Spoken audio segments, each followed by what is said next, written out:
Star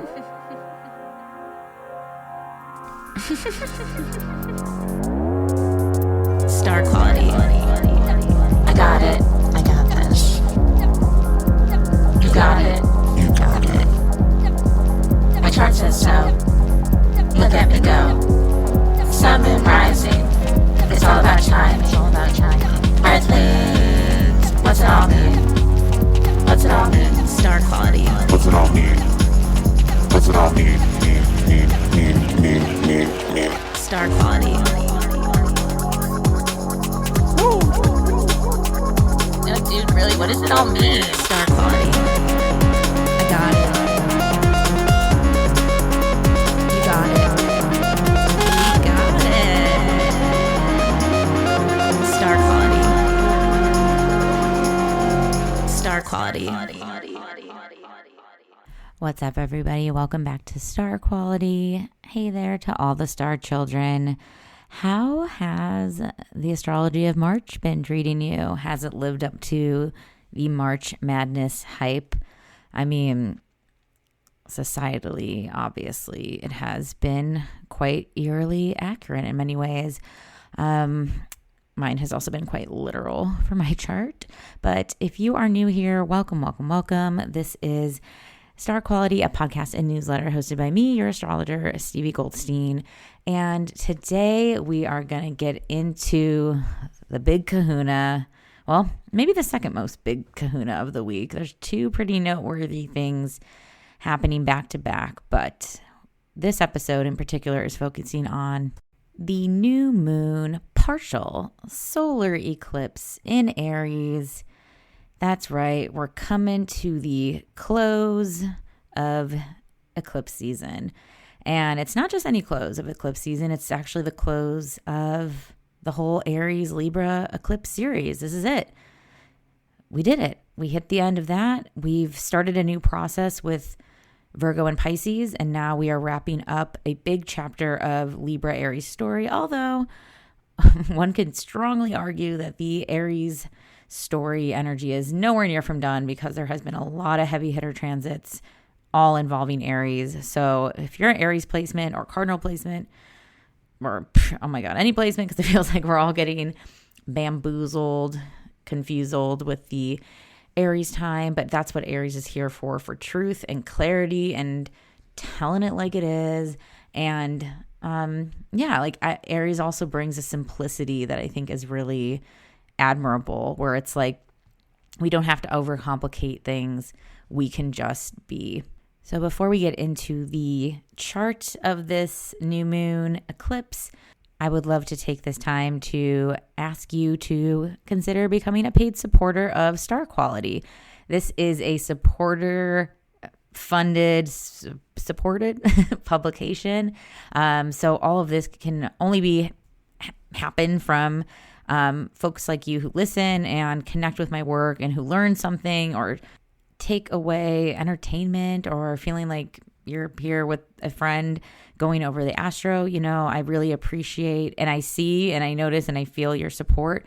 So for just $7.77 a month, basically for buying me an iced coffee, where I can also tip the barista, you get all this great content, weekly horoscopes that are paywalled after Wednesday. So you'll get the full weeklies, any of the episodes that are paywalled, which this one will be later on. So, and a bunch of goodies, and also our chat room. Good time to plug the chat. The chat is officially, I was wondering what to do with the chat. Substack is still a relatively new platform for me and in general and for most of us. So I was like, do we need, I don't know. I've been such an anti-texter this year. So if I owe you a text, just know this is what's going on. Honestly, I'd almost prefer a voice note or phone call at this point in time, or Marco Polo.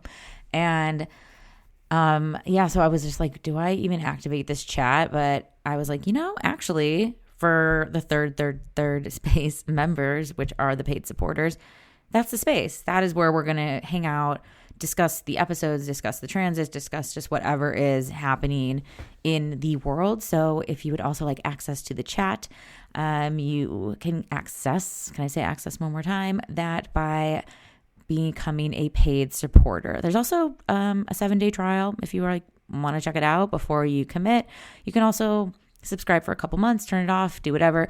Or you could actually pay a flat fee for the year, cheaper than the monthly.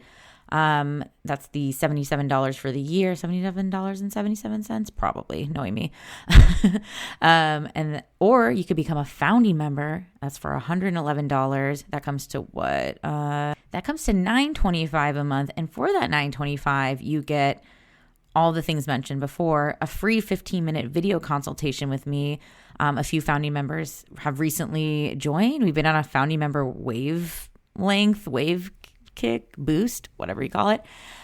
So shout out to the folks that just claimed their 15-minute free consultations. And then also founding members also get 3 discounted readings from me. So I believe it's 30% off. I really should know this, but it is a hefty discount. So if you're also a person that gets readings with me, and you're here and you obviously like me in some capacity and support me or interested in the work.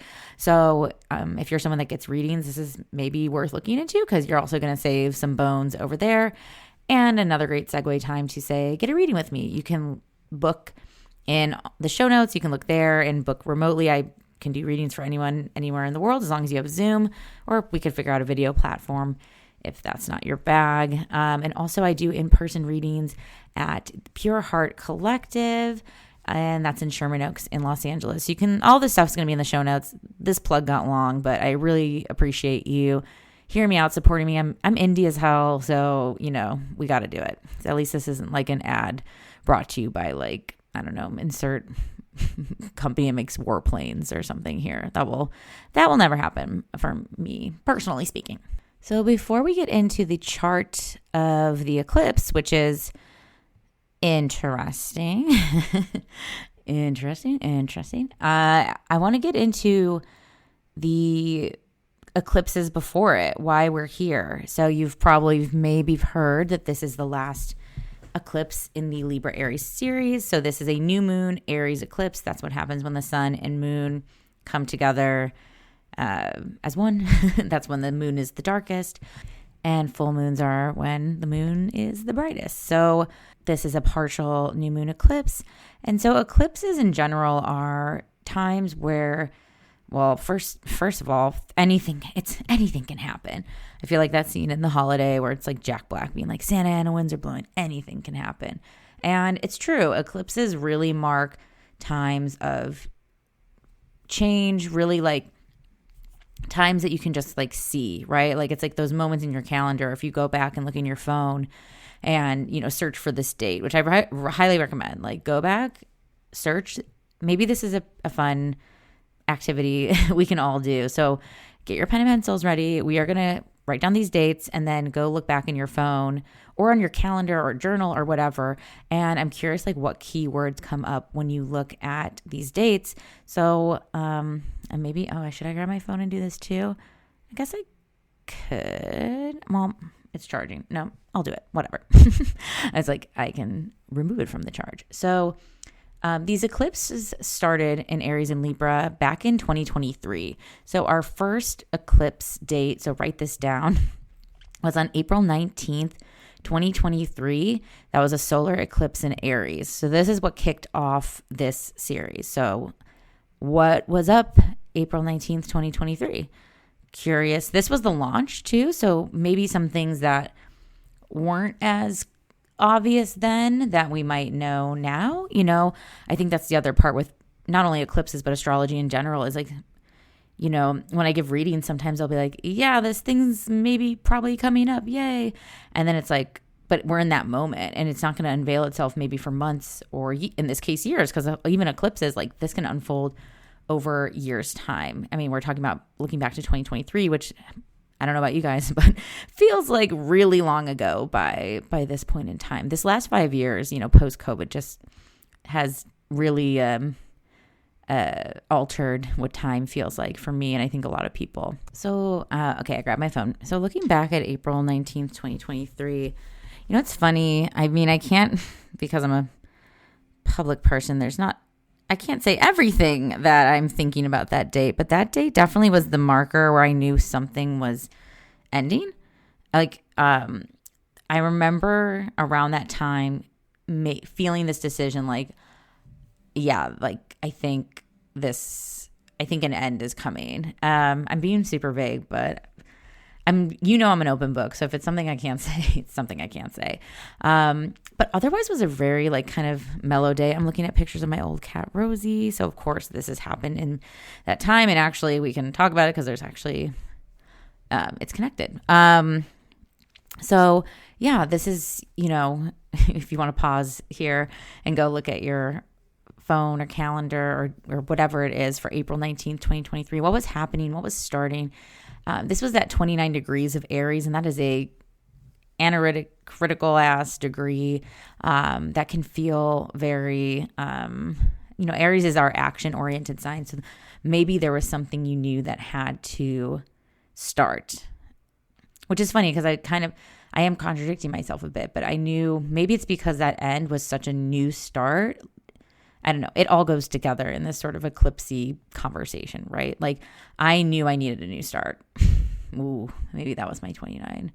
Mommy needed a new start. The next date for we had an eclipse between them, but it was still in the Scorpio Taurus time back in 2023, which feels so vintage now thinking about that. But the next eclipse in that axis of the Aries Libra was October 14th, 2023. For me, I know I was just getting back from Japan. It was the first time I had ever been to Japan or Asia. It was the first really long international trip I took with my husband. We had traveled together and stuff, but nothing like that major. I had bought tickets to Japan twice before, once with an ex in like 2016 or something, and then we broke up, and then we just like canceled the trip. And then another time I was supposed to go in May 2020 with Pablo, my husband, who I went with on this Libra eclipsey trip, and then obviously it got canceled because of COVID. So this was also like for me was this, which is funny because it's all relationship, right? Like I just named 3 instances of like doing this with a partner, but there was like a few instances of expanding my Venus things. And I also for Japan's on my Venus line in terms of astrocartography. But I wasn't there during the eclipse. I actually planned that trip around the eclipses because traveling during eclipses isn't impossible, but if I can avoid Mercury retrogrades, eclipses, if I can avoid headaches, I will opt for it. But also sometimes when you travel during those like air quotes crunchy times or tougher times, that's when you can also have like really left field, exciting, ecstatic, more adventurous experiences too. So I'm not knocking it, but I'm a Taurus, so I'm like, and Cancer Mars, I'm like safety minded. But I remember coming back from that trip feeling like so friggin' depressed and like judging the United States hard as hell, being like, they don't have trains and we don't have this and I don't know, like I'm Sun trine Saturn. I'm like, oh my God, everyone is following like a basic set of human rules, like my dreamland. And then also, this was shortly after the whole beginning of October 7th, 2023, obviously with the whole Hamas attack that then turned into a long-standing genocidal massacre ongoing, but with way more intensity, obviously, after that date. So like that was a really, really, really heated time. And I just remember for me now, queuing this up, pause if you want to look at yours and look in your phone and calendar. I just remember for me this time, I remember thinking like we're entering a different timeline now. Now I'm just thinking about interesting food for thought. Does an eclipse series really start on that first eclipse, or does both of them have to happen, Aries Libra, for it to be like, and now we're off? Because that definitely felt like now we're off, and then Aries also representing war and Libra representing peace. Very, very, very literal feeling. So curious in terms of 2023, and we'll continue because the eclipses continued in Aries and Libra into 2024, obviously, because we're here in 2025. But yeah, look what was happening then for you. And I'll put all the dates again in the show notes and description. Now we are cruising over into 2024. And the next time we had a eclipse in the Libra Aries axis was a lunar eclipse on March 24th, 2024 in Libra. Okay, this is another funny one that I can't dive too much into, but there was definitely more Libra themes for sure. Interpersonal relationships being illuminated, shifts and dynamics changing, and yeah, just like a lot of reflection on connections for me. Again, being vague, but this should indicate to you how much the eclipses can hit in terms of their symbology, because yeah. And then you might recall that only a few weeks later, okay, also wait, if you need a pause, March 24th, 2024, feel free to look at your photos and notes or whatever you need to do to look back in time. And this is maybe a great little micro reminder, like this is why it's great to take photos, keep a diary, look back, even if you're not posting, right? Like you can just snap a photo of a meal you had or a quick selfie of yourself or whatever it is to timestamp where you are, because it does help in terms of the astrology look back. So if you're listening to this and being like, fuck, I don't remember anything I've ever done, gratitude lists, journals, whatever it is, so you can maybe keep tabs on yourself. But iconically, we had the solar eclipse in Aries on April 8th, 2024. I say iconically because in the United States, we had a huge path of totality, visibility. I really need to go see a total solar eclipse in my lifetime. I really don't get like FOMO often, but that is a FOMO moment for me, I will say. So April 8th, 2024, what was happening for you then? Let me take a look myself. Okay, this was cute. This I can share because this is very not like whoa or gossipy or heavy reflecty, but on that day I had an impromptu eclipse viewing with two close Aries friends, an Aries sun and a fellow Aries moon. I had ordered eclipse glasses because in a previous eclipse, I think it was the one from October 14th. Yes, it was. There was these girls outside of the taco stand that I go to, and I was walking by and they were handing out, well, they weren't handing out, they had a couple eclipse glasses and they had people come up and they could view them, and I was like, dang, I need to keep eclipse glasses on me just so I'm ready and it's not like overcharged or sold out because it's eclipse time. So I had extra glasses and my friends just swung by and we stood out in my driveway and observed we didn't get the full path of totality, but we were definitely seeing it. And in my bedroom, I was also using my disco ball to like project the eclipse circle, because you can sometimes see it through like the bushes or reflected in a mirror or those like optical illusion. I have this cool photo with, now I'm like, is this cool or did I just like permanently curse myself? But you sound off in the chat. But I have this cool photo of myself with the eclipse from the disco ball projected like onto my forehead, kind of like almost looking like a Sailor Moon eclipse. I'm Sailor Eclipse character. So I'll put that in the show notes, the body of this post on Substack. So yep, April 8th, 2024. And then the next one we had was October 2nd, 2024. That was a solar eclipse in Libra. So this one was a really hard one for me, and I can talk about it and share about it because I have at length. But this was a few weeks before my sweet soul cat Rosie passed. She passed on October 14th, 2024. And this is also a good time to maybe say eclipses are said to be felt in the sort of plus week, 2 weeks before and after. So it's not just like, oh, it's this day and this day alone and, move on, like feeling things post-eclipse or pre-eclipse is like very common. And I knew at that time on the 2nd, we were very like, okay, we're rounding home for sure. She had got diagnosed with cancer in June and it just was like, yeah, we just knew. So it was also that final time, that final sweetness with her. I've documented this a lot. So if you want to look that up, in my previous posts or on TikTok or Instagram, you're welcome. And also follow me in all those places. So, this is one shout out to Rosie, the love of my life. Sorry, Pablo, Lee, also my love of my life, but my cat, love of my life. And yeah, that was October 2nd, 2024. So feel free to look. I mean, for me, I can also share that the South Node was on my IC and my place of home. And, that whole time, because of of course, fear-mongery within reason, astrology, when you see the place of loss, the South Node, where we're emptying, where it's undoing in my place of home and family, of course I was a little worried about hope my family's okay. And then of course, it was my sweetest love, the family member I love the most is my cat. And not to say that if you have a South Node transit going somewhere, you're automatically, if the South Node's going through your second, it's not oh, there goes my money, or the South Node goes to your fourth, well, everyone's going to die. But, it did prepare me for changes in my home and changes in loss. And it changed my relationship to my home, I think, was the big thing. And now I just remember when she passed, it was also damn, maybe there is a different home for us outside of LA, or being more fluid or whatever. So yeah, just my personal perspective.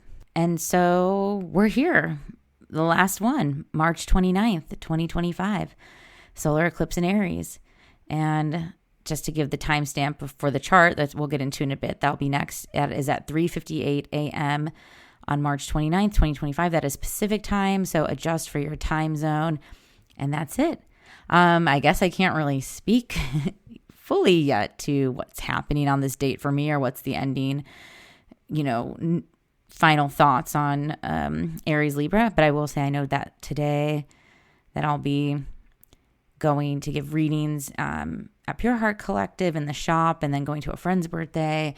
And at this point in time, living in a really weird era of the United States, really living in a really weird era of mid-30s adulthood. And because this year, since last December really has been so retrograde-y, just in such a state of surrender and flow. So yeah, maybe, and again, if you're not someone that has been tracking what you've been up to, let's start today. Maybe you make a little phone note, maybe, yeah, even in your phone note, you could just type out just little things that happened, or take some photos, and we'll see what themes present themselves. So I want to get into the chart of this eclipse. If you are a free subscriber, this is going to be the end of the road for you, but I hope you keep going so you can get update on this chart, because this chart is going to give us a lot of information on maybe not what to expect, but how to navigate these unexpected times.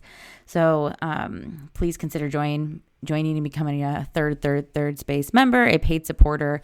Check out a free trial if you like. And don't forget to follow me at spaghetti_witch on Instagram, TikTok, Threads, all those things. And let's get into this chart.